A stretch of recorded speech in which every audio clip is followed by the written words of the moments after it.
राहुल गांधी जी को जिस तरह से धरने पे ले रही है सरकार, उसको किस तरह से आप देखते हैं, क्या कहना चाहेंगे सर? जिसको उनको बोला गया कि आप एफिडेविट दो और इलेक्शन कमीशन की तरफ से देखिए, बाकी वो तो पहले दिन ही जो जवाब था, सबसे पहले हुड्डा साहब ने बात कही थी और बिल्कुल सही कही थी कि एफिडेविट तो दे, तो इलेक्शन कमीशन एफिडेविट दे।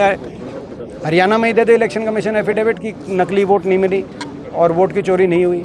किसी और प्रदेश में दे दे, जहाँ पे हम महाराष्ट्र में, हरियाणा में, जहाँ पर हमारे को तथ्य मिले हैं, और कर्नाटक के एक लोकसभा क्षेत्र में हमें जहाँ तथ्य मिले और हम सवाल पूछ रहे हैं, वहाँ चुनाव आयोग को शपथ पत्र देना चाहिए। मगर चुनाव शपथ पत्र छोड़ो, चुनाव आयोग तो वोटर सूची की इलेक्ट्रॉनिक कॉपी भी नहीं दे रही, हमें ही नहीं दे रही। क्या देश के मतदाता को, देश की जनता को, देश के विपक्ष को वोटर सूची की इलेक्ट्रॉनिक कॉपी लेने का अधिकार नहीं है? चुनाव आयोग किस अधिकार से मना कर रही है? खुद तो वोटर सूची नहीं दे रहे, दूसरे से कह रहे हैं कि आप शपथ पत्र दो। तो ये इसमें ये दिखाई दे रहा है कि चुनाव आयोग निष्पक्ष भूमिका में नहीं है, भाजपा की सहायक भूमिका में है। हरियाणा में law and order Punjab university के चुनाव को किस तरह देख रहे हैं? पंजाब यूनिवर्सिटी के चुनाव में एनएसयूआई जीतेगी, हमें पूरा विश्वास है। जो चंडीगढ़ में विजिट रही है हमारे राष्ट्रीय अध्यक्ष एनएसयूआई वरुण जी की, पिछले 2 दिन से लगे हुए हैं, सभी जगह अलग अलग बैठक करके पंजाब यूनिवर्सिटी में किस तरह एनएसयूआई की मजबूती के लिए कार्य कर रहे हैं। आज हमारी जो हरियाणा के एनएसयूआई के हमारे साथियों के साथ बैठक हुई, हमारे प्रदेश अध्यक्ष अविनाश यादव जी ने बड़ी मेहनत करी, और हमारे जो पंजाब यूनिवर्सिटी के पिछली बार जो अध्यक्ष बने अनुराग दलाल, वो आज एनएसयूआई में शामिल हो गए औपचारिक रूप से। तो ये एक बड़ी मजबूती मिलेगी अनुराग दलाल जी के शामिल होने से। पूरे पंजाब यूनिवर्सिटी में एक बहुत बड़ा एक मजबूती का कारण बनेगा ये भी। तो मैं समझता हूँ कि सारी एनएसयूआई मिलकर लगी हुई है और एनएसयूआई जीतेगी पंजाब यूनिवर्सिटी में, क्योंकि स्टूडेंट त्रस्त हैं।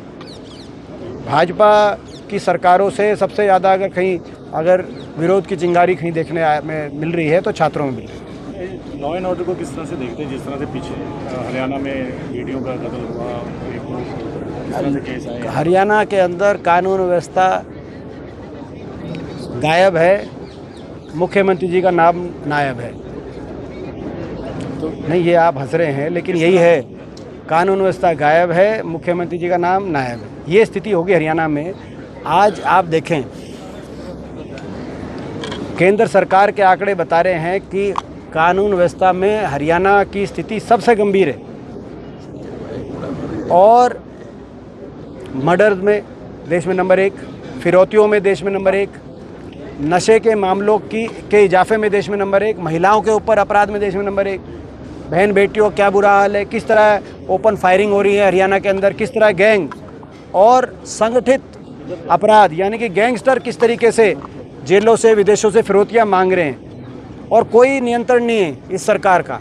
और मुख्यमंत्री जी हर बात को हंस के टाल रहे हैं, क्योंकि प्रदेश के अफसर मुख्यमंत्री जी को मुख्यमंत्री नहीं मान रहे, क्योंकि प्रदेश के अफसरों को पता है कि डोर कहीं और है। जिनके पास डोर है उनके पास पावर है, लेकिन रिस्पॉन्सिबिलिटी नहीं है, यानी कि जिम्मेदारी नहीं है।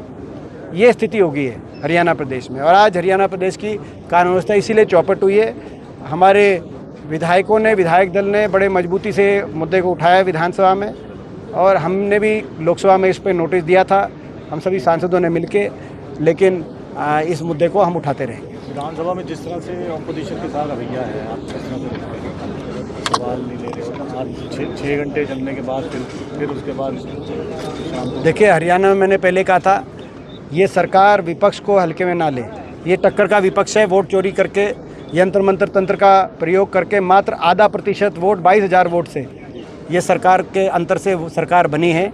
हरियाणा में लोकसभा में बराबर के सांसद हमारे हैं, लोकसभा चुनाव में हमारा मत प्रतिशत ज़्यादा था, और विधानसभा में लगभग भाजपा के बराबर मत प्रतिशत हमारा है। यानी कि विपक्ष टक्कर का है, और विपक्ष की अगर अनदेखी की जाएगी तो वो स्वीकार्य नहीं है। और इसीलिए जब आपने देखा, जब सरकार ने कोशिश करी हमारी जो कॉल अटेंशन मोशन था उसको डिनाई करने की, तो गतिरोध बना और विधानसभा नहीं चल पाई। तो ये जब कानून व्यवस्था हरियाणा में ठप है और सरकार नहीं सुनेगी तो विधानसभा भी ठप हो जाएगी। ये विपक्ष ने एक संदेश दिया है। आम आदमी पार्टी कहती है, और इसमें मैं सारे कांग्रेस विधायक दल को मैं बधाई देता हूँ। आम आदमी पार्टी कहती है कि आप भी टीम हो बीजेपी के, क्योंकि आप तो प्रदर्शन ही करते हैं वोट नहीं डालते, तो क्या कहेंगे सर? अनुराग डांडा ने खोला ये इनका जो जिन नाम ले रहे हो आप उनका पता करो सारा, उसके बाद फिर मेरे से पूछना वो कहाँ से लड़े थे, क्या उनका परिणाम था, पता करो सारा। केंद्र कंटेंशियस बिल अमित शाह लेकर आए हैं, उन पे आप लोगों का क्या राय है? नहीं, कोई कंटेंशियस नहीं है, ये गलत बिल है। सर इधर कैमरा ये कंटेंशियस नहीं है, ये बिल्कुल ही गलत बिल है, ये अलोकतांत्रिक बिल है, लोकतंत्र पे बड़ा हमला है, ये लोकतंत्र पे बहुत बड़ा हमला है, क्योंकि देश जानता है कि 11 साल से किस तरह की कार्यशैली सरकार की रही है। जांच एजेंसियों का केवल दुरुपयोग विपक्ष के नेताओं को निशाने पे लेके जाने का रहा है और विपक्ष की आवाज़ को बंद कराने का सरकार का प्रयास रहा है। और अब उसी प्रयास को आगे बढ़ाते हुए लोकतंत्र का गला घोटने की तरफ, लोकतंत्र की गर्दन की तरफ सरकार ने हाथ बढ़ा लिए कि कोई ईडी किसी को गिरफ्तार करेगी तो उसको बर्खास्त कर दिया जाएगा। यानी कि झारखंड के मुख्यमंत्री हेमंत सोरेन को अंदर किया था, वो बर्खास्त हो गए होते, अरविंद केजरीवाल बर्खास्त हो गए होते, डीके शिव कुमार बर्खास्त हो गए होते।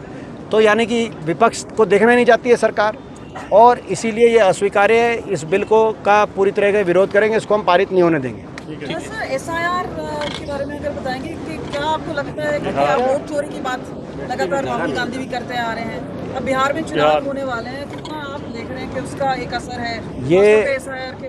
निश्चित तौर से, ये मैं पहले भी कह चुका हूँ, ये बड़ा मेन क्वेश्चन था, ये सबसे आखिर में आप लोग भूल गए थे। देखो हमारी बहन को याद आया, ये मेन क्वेश्चन था, क्योंकि वोट चोरी हुई है, बड़े पैमाने पर इलेक्शन कमीशन और भाजपा ने मिलकर गड़बड़ घोटाला किया है, और बड़ा गड़बड़ घोटाला हरियाणा में भी हुआ है। बहुत जल्दी वो जो तथ्य हैं, वो तथ्य हम आपके सामने लेके आ रहे हैं, वो तथ्य हम आपके सामने रखेंगे।